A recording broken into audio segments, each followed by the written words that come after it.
آقا امام جعفر صادق علیہ السلام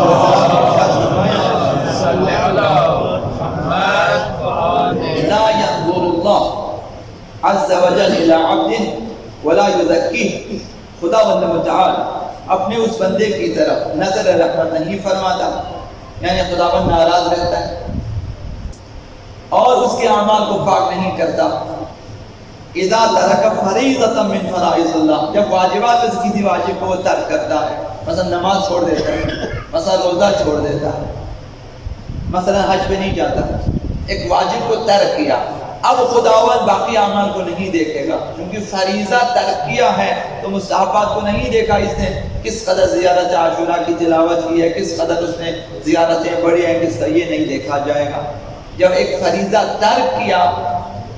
او ارتکب کبیرۃ من الکبائر، یا کبیرہ گناہوں میں سے کسی گناہ کا ارتکاب کیا تو خداوند اس کو اسے پاک نہیں کرے گا، نظر رحمت نہیں فرمائے گا۔ یہ فرائض کی اہمیت یہ ہے، واجبات کی اہمیت یہ ہے کہ خداوند واجبات کو اہمیت دیتا ہے، تو سر فہرست ہمیں واجبات کی طرف آنا چاہیے۔ دوسری حدیث مبارکہ،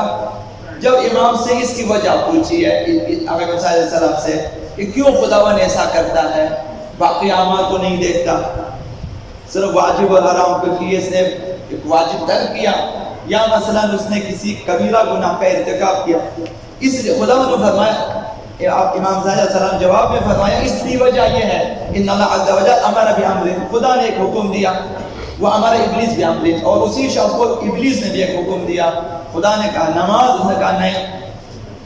اس بندے نے کیا کیا، فترک ما امر اللہ عز و جل، وہ جو خدا نے حکم دیا تھا اسے چھوڑ دیا، ترک کیا، نہیں انجام دیا، وصار الی ما امر ابلیس بھی، اور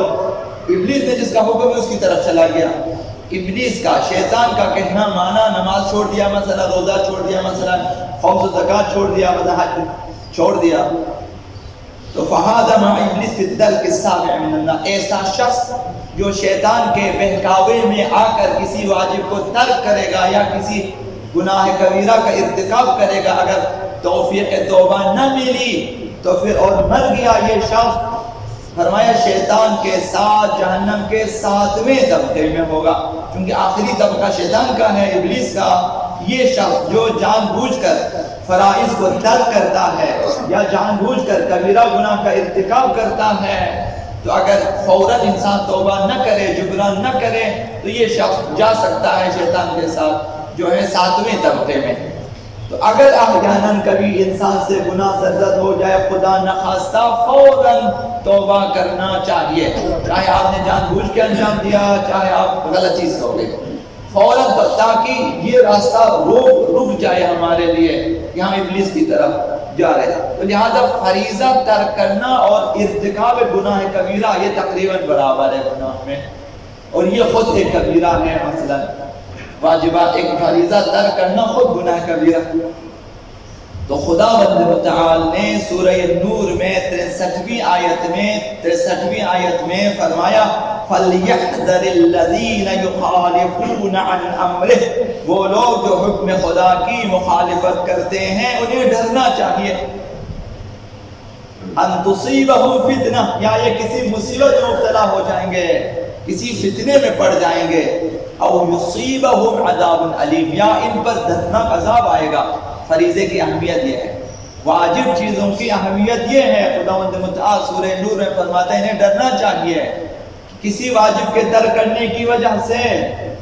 یہ فتنے میں پڑ سکتا ہے، یعنی مصیبت میں گرفتار ہو سکتا ہے، خداوند اسے آزمائش میں ڈالے گا، یا پھر اس پر دردناک عذاب بھی نازل ہو سکتا ہے۔ یہ جتنے مرگ مفاجات ہیں اکثر شاید انہی وجوہات کی وجہ سے ہیں، مرگ مفاجات، ناگہانی موت۔ تو آخر میں آقا امیر المؤمنین علی بن ابی طالب علیہ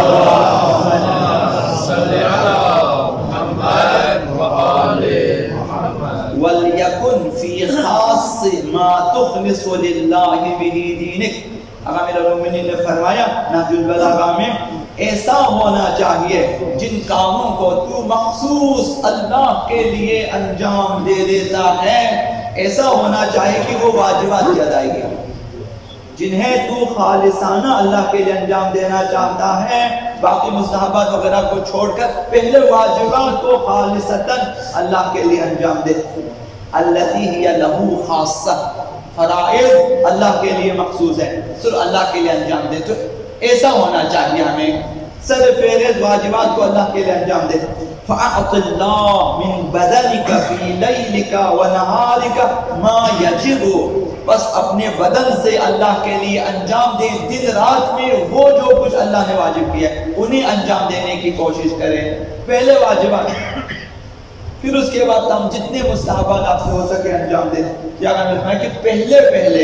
خالصتاً صحیح درست طریقے سے واجبات کو اللہ کے لیے انجام دیں، چاہے وہ نماز ہو، چاہے وہ حج ہو، چاہے وہ عمرہ ہو، چاہے وہ روزہ ہو، جو بھی ہو. پہلے واجبات کو اللہ کے لیے انجام دیں، پھر آ جائیں مستحبات کی طرف. مستحبات فضائل ہیں، فرائض نہیں ہے. آپ کے ذمہ فرض نہیں ہے، فرائض نہیں ہے، فضائل ہے. وہ ہمارے لیے اضافی چیزیں ہیں، ان کی اہمیت اپنی جگہ ہے. لیکن اگر فرائض پہ توجہ نہ دی تو مستحبات سے آپ کے لیے نجات ممکن نہیں ہے.